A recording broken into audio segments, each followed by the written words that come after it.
Hey, Coach. I almost feel like it's kind of becoming a broken record talking about the past weekend and games that it's not a full 60-minute game. It's just a few minutes here or a few minutes there that end up deciding the game in the long run. And kind of your thoughts looking back on the weekend in North Dakota. Yeah, we agree. I mean, unfortunately, that's been talked about too much. But we also we deserve to be real with the process. We deserve to be real with our and fair with our evaluation of the way we played. And we look at the first 10 minutes of that game. Um, First 12 minutes of that game, we did so many things well.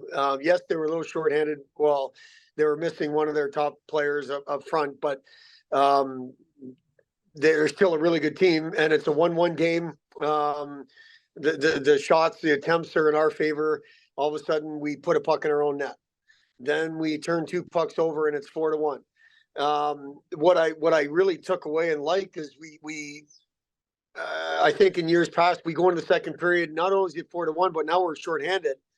And in years past, maybe that turns into a 5, 6, 7, 1 second period. Well, that's not the way it worked. We took it to him the second period. We outshot him. We out attempted him. We killed two penalties. If I had to point at one thing, our power play was 0 for 5. You know that's the night we need our power play to step up. We've needed our power play in the 6 regular season games in terms of league, and unfortunately, we just haven't got the production that we had. But come 5-on-5 play was really good. There's no doubt about that. Now the results aren't good enough, and we have to find a way to change that. The emotions of Friday night and again in games that maybe the final score wasn't indicative of how close the games were. Friday night there were a lot of goals scored, and maybe it kind of had their goaltender a little bit rattled. Saturday night, it seemed like they may have rallied around out in front. Not that your guys didn't do that either, but how much did that play a part in kind of how the outcome turned out? I'm not sure. I don't want to comment on how they rallied in front of their goaltender. I don't know what we've struggled scoring goals. Friday night, some pucks went in their net. We had 4 goals, and obviously that's a number that's good for us. We want to be in that range, and we had a power play goal on Saturday or on Friday. So again, when you look at it that way, um, we need to get scoring. We need to get healthy. We need our power play helping us score. Again, I don't know how much they rallied around their goaltender. I don't know. Yeah, some. It was kind of some crazy bounces on Friday night that went in on them for sure. But I thought Saturday we had plenty of good looks to score, and we just weren't able to do that. And they had one pretty good look in the third and scored. And we haven't been able to get that type of production. We talked about it, we showed it, we hope to get it. And that's something that we'll continue to work on, because scoring goals is not hard, it's not easy, man. It's not easy. It's not a decision. Let's just score more. There's obviously scoring. There's a process there. It takes some skill. It takes a little bit of puck luck, all those kind of things, and we just haven't had much of it lately. Coach, we talk about the spurts of what you want to see from the team, of things going well, and I think you see that all the way up until even last weekend, both Friday and Saturday, up until the final horn. Even when facing really long odds, and in both of those games, the team battles back or continues to battle until that final horn. What's that say about your team? Well, I think we've built up some resiliency, Drew, and I don't like the reason, and that is the last 2 or 3 years. It's been a lot of having to battle back, or having to stay resilient, having to pick yourself back up. I wish that wasn't the case, but we have built up an outer crust. We have built up a resiliency to keep fighting and keep pushing. And I use Saturday night's example, and I'll stay with that. I think in years past, we go in the second period down 4-1, especially the way the first period ended, and by the middle of the second period, the game's out of reach. Well, that's not what happened. Our guys had a great kill right away at the second period, and then we went on to win the second period, 8 shots to 3 in their own rink. Again, anybody that's been to that rink, The bounces that team gets in that rink are totally deserved, but they're unbelievable. It's crazy how little the opponent gets and how much they get at home and how good they are anyways. And our guys hung in there, and you go in the third period, it's still a hockey game. And yes, it says a lot about our group, but I want that resiliency to turn into what happened against Arizona State. We didn't go away. We found a way to win the third period and win the game in overtime. That's where we need to be. We've got to get out of this. Okay, the game didn't get out of hand. We've got to find a way to not put ourselves down 4-1 because of self-inflicted things, and that's something we've talked about. But there is a resilient fight in this group. There's no doubt about that. Shifting gears to this upcoming weekend, we have sort of a unique series in the home and home with the day off in between with Mercyhurst. But what do you know about Mercyhurst? What can we expect from them? Played a really good schedule. You look at their non-conference to this point, it's been, Notre Dame, Ohio State, Bowling Green. I mean, they played some really good teams. They're basically 500 in their league. This is a good team. We played them a couple of years ago. A little bit of a different series that time as well. It was one game, and then 3 weeks went by, and then another game. I didn't think, Drew, it was really great to be going back-to-back nights. It's just far enough away to want to give ourselves a break. And I thought the Thanksgiving weekend, which is typically off when it comes to league games, gave us an opportunity to do that and split it up a little bit. But this is a really good team. Our focus is playing our game to our identity. That's the focus. We will prepare our team in terms of what to expect. Mercyhurst is a good team. They're coming off a split against Air Force, who's proving to be a really good team. We want to play better this next 6-game segment. The first 6 was good. The last 6 have been not good. And then the next 6, we think we can get ourselves back to feeling good about our game. That starts this Friday against a really good opponent. And that's the way our guys will, that's the way we're going to prepare our team.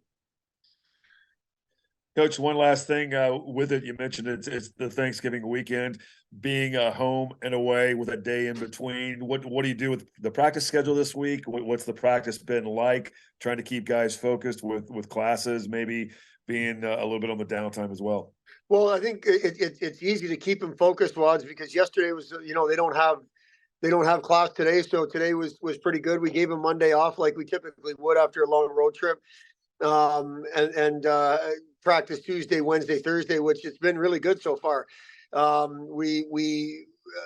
plan is to skate Saturday morning and then get on the bus and get to Erie. And I don't know if we'll skate Sunday morning or not. It's a 4:00 game. We'll kind of leave that up to the players, but it's different. But for us, with having a week off next week, it's not really going to affect us much. We'll get back, early morning on Monday morning, like 1 a.m. or something like that. So I think being prepared for classes as they start up post the Thanksgiving break on Monday morning, we should be fine. So, we're focused on our process and our preparation right now. It's been a good week of preparation so far. Yes, it looks a little bit different, but it's one that our guys have handled, and I believe they'll continue to handle it. Hey, Spencer. Well, unfortunately, the result's probably not what you were hoping for this past weekend at North Dakota. First off, though, you did get your first goal, so there was that. But kind of your thoughts about the weekend and the experience of playing at North Dakota. Yeah, it's definitely a cool experience playing there. It's hard, but I think overall, we learned a lot. Kind of this week, we've been emphasizing on playing a full 60 minutes. And taking care of the puck. And we learned that from this past weekend. So, I mean, we lost both games, but there was a lot of good in some of the periods, but we just got to learn to play a full 60. And I think this upcoming weekend's a great opportunity for us to do that. Yeah, and talking about playing a full 60 minutes too, it seems like in a lot of these games recently where the results haven't gone your way, it's only been a spurt of a few minutes here or a few minutes there, not just a one period, but it could be one shift, just a few minutes that turns the tide in the game. Yeah, we've definitely noticed that, and it's been addressed. And again, like this upcoming weekend is a great weekend for us to kind of put all that behind and keep having the belief that we do and the confidence, and to win 2 games. And all the guys are ready and excited to get going Friday night. So you're going to have a little bit of experience having played Mercyhurst a little bit in your past. So and going non-conference, does this give the guys a chance maybe to refocus a little bit before there'll be one more series before the holiday break, but kind of to refresh your mind just a little bit? Yeah, for sure. And I mean, this is the start of our new segment. And I think it's great for us to just start with a non-conference game and for us to keep building our confidence, and to carry that into Duluth after our off weekend. So I think it's a great opportunity for us to get going and get back to winning and playing a full 60. Spencer, with the upcoming games against Mercyhurst being home and away with that day in between, what kind of extra challenges does that pose for the team? It's a little different because I know we play Friday at home, and then we'll get on the bus Saturday and head to Mercyhurst for a Sunday afternoon game. So it's a little different, but I think this whole week the guys' mindsets have been like this is going to be a business trip, and we're going to do our job and leave. So I think all the guys are looking forward to this opportunity and challenge. So I think we'll all be ready and excited to play Sunday. Back to last weekend, again, tough results. You mentioned spurts and a lot of growing ability and learning experiences from that. How do you balance sort of that learning experience with trying to rebuild the confidence that you had earlier in the year as a unit? I just think it's us just staying the course and believing as a group, and kind of just believing what the coaching staff is telling us. And I think it starts with practice. Like today, we had a great practice. It was very intense, very competitive, and I think it just starts with practice, and for just us as a whole to keep building our confidence and belief, because it goes a long way. Um, and I think it just starts for like a fresh start this Friday. And just one last one for me. I haven't had a chance to talk to you since you got here, so I just Mhm. want to know a little bit about the acclimation process of coming to a new program, and have you been able to acclimate into the locker room and grow to be a leader and the point guy on the first power play unit? Yeah, it's I mean, when I first came in, I was a little nervous, but um, there's so many great guys that I have on my team here, that made it really easy for me to transition. So I feel comfortable, and it's been great. Like Miami's been a place I've always wanted to be at, because I'm from Columbus, Ohio, and so it's really a dream come true playing here. And I just want to do whatever I can to help the team in any way and get Miami hockey back to how we know where it was at. And Thank you, Spencer, and Spencer. I was kind of just to follow up on that whole point too. Just originally, you had thought about coming to Miami early on, so that whole transfer situation, uh, Mhm. that whole thing, it sounds like it was a good transformation or coming over here to make it work out for you finally. Yeah, it's been great. Like I love it here. The guys have been awesome. Coaching staff have been great. It's definitely a great fit, and I'm excited to see what we can accomplish my junior and senior year here.